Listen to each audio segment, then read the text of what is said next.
കുഞ്ഞുനാളിലെ കേൾക്കാൻ തുടങ്ങിയതാണ് ശബരിമലയും അയ്യപ്പനുമെല്ലാം. ഹിന്ദുമത വിശ്വാസികളുടെ പുണ്യമാക്കപ്പെട്ട ഇടമാണ് ശബരിമല. ആ മല ചവിട്ടാൻ പോകുന്ന അയ്യപ്പ ഭക്തരെയും അവരുടെ വേഷവിധാനങ്ങളെപ്പോലും കേരളത്തിലെ മറ്റു മതം സമൂഹം അംഗീകരിക്കുകയും ബഹുമാനിക്കുകയും സ്നേഹിക്കുകയും ഒക്കെ ചെയ്യുന്നത് നാം ഓരോ തവണ പല വിധത്തിൽ കാണാൻ ഇടയായിട്ടുണ്ട്.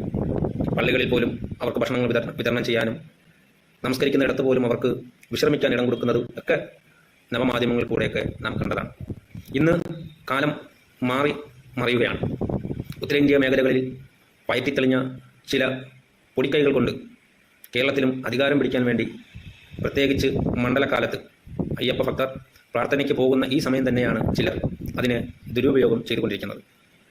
എന്തുകൊണ്ട് ഇത്ര കാലം അത്രയും അല്ലെങ്കിൽ ഇത്ര മാസങ്ങളോളം കിടന്നിട്ടും അതിൻ്റെ വികസനങ്ങളോ അതിനെ ഏറ്റെടുക്കുന്നതുമായി ബന്ധപ്പെട്ടോ അല്ലെങ്കിൽ അതിൻ്റെ എന്തെങ്കിലും വിഷയങ്ങളുമായി ബന്ധപ്പെട്ടോ കേന്ദ്രമായോ പ്രധാനമന്ത്രിമാരുമായോ ഇവിടെയുള്ള BJP നേതൃത്വങ്ങൾ സംസാരിച്ചിട്ടില്ല അല്ലെങ്കിൽ ഇടപെട്ടിട്ടില്ല? ഈ മണ്ഡലകാലം വരുമ്പോൾ മാത്രം ഇവർക്കെങ്ങനെയാണ് ദേശഭക്തിയും മതഭക്തിയും ഭക്തരോടുള്ള സ്നേഹവുമൊക്കെ ഇണയിച്ചു വന്ന് ആ പുണ്യമാക്കപ്പെട്ട സമയത്ത് തന്നെ പല രൂപത്തിലുള്ള സമരമുറകളുമായി മുമ്പോട്ട് വരുമ്പോൾ ആ ഭക്തരുടെ പ്രാർത്ഥനയ്ക്കല്ലേ തടസ്സമുണ്ടാകുന്നത്?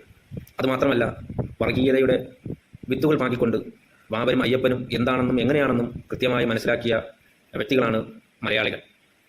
അവരുടെ ഉള്ളിൽ തന്നെ വിഷവിത്തുകൾ പാകിക്കൊണ്ട് ഇന്ന് ബാബർ അയ്യപ്പന് ശത്രുവും മതതീവ്രവാദിയും എന്നൊക്കെ വാദിക്കുമ്പോൾ അതിനെ സ്വീകരിക്കാൻ പല ഹിന്ദു സഹോദരങ്ങൾ, പ്രത്യേകിച്ച് ബാബർ സ്വാമി എന്ന് വിളിച്ചുകൊണ്ട് ശബരിമല പടിചവിട്ടാൻ പോകുന്നവർ പോലും ഇന്ന് ആ വിളി കുറച്ചിരിക്കുന്നു അല്ലെങ്കിൽ വിളിക്കുന്നില്ല എന്ന് അറിയാൻ കഴിഞ്ഞതിൽ അത്രയേറെ മതതീവ്രവാദം അല്ലെങ്കിൽ വിഭിന്നത അതിലേക്ക് കയറി കൂടിയിട്ടുണ്ട് എന്ന് പ്രത്യേകം ഉണർത്തുകയാണ്.